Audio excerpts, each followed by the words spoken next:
దేశ స్వాతంత్ర్యం కోసం పోరాడుతూనే మరోవైపు సామాజిక వివక్షతను జయించిన సామాజిక విప్లవ యోధుడు డాక్టర్ బాబు జగజ్జీవన్ రామ్ అని ఆయనకు దేశం యావత్తు మమతల నీరాజనాలు అర్పిస్తోందని జిల్లా కలెక్టర్ వి విజయరామరాజు కొనియాడారు. కడప కలెక్టరేట్ కార్యాలయంలోని స్పందన హాల్లో సమతావాది మానవతావాది సుపరిపాలన అధ్యక్షులు డాక్టర్ బాబు జగజ్జీవన్ రామ్ 117వ జయంతి వేడుకలు సాంఘిక సంక్షేమ శాఖ ఆధ్వర్యంలో జిల్లా రెవెన్యూ అధికారి గంగాధర్ గౌడ్ అధ్యక్షతన ఎన్నికల మోడల్ కోడ్ నిబంధనల మేరకు ఘనంగా జరిగాయి.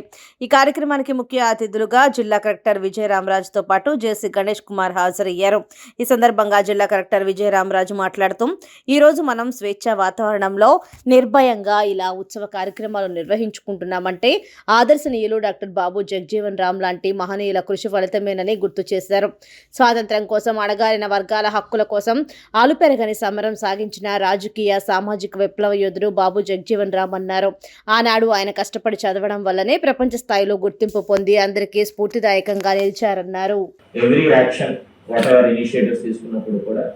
ఇట్ హ్యాస్ టు బి డెమోక్రసీని ప్రొటెక్ట్ చేసేటట్టు అందరికీ రిప్రజెంటేటివ్ పరంగా బాగా ఉండాలా అనే ఆలోచనతో ముందుకు తీసుకెళ్ళడము. దాని తర్వాత కూడా ఎప్పుడైతే డెమోక్రసీకి చిన్న ఇబ్బంది కలిగించింది అనే సిచ్యువేషన్ ఉన్నప్పుడు కూడా ఎటువంటి భయాలు ఏమి లేకుండా కూడా దేశం ఒక డెమోక్రసీ ఇంపార్టెంట్ అనేది అని చెప్పి తర్వాత ఆయన జనతా పార్టీలో కూడా సంబంధించుకుని ఉప ప్రధానిగా మాకు చేయడము, ఆయన వాళ్ళతో పనిచేసిన అందరూ కూడా ఆ జనరేషన్లో ఒక మంచి ఇన్స్పిరేషన్.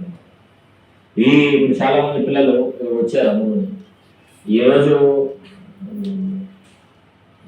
డిఆర్ఏ గారు మాట్లాడుతూ ఏప్రిల్ నెలలో 5వ తారీఖు కానీ 15వ తారీఖు కానీ బాగా జరుగుతుంటారు సంబంధించి కానీ పిల్లలందరూ దయచేసి హాలిడేస్ కింద కన్సిడర్ చేయకండి.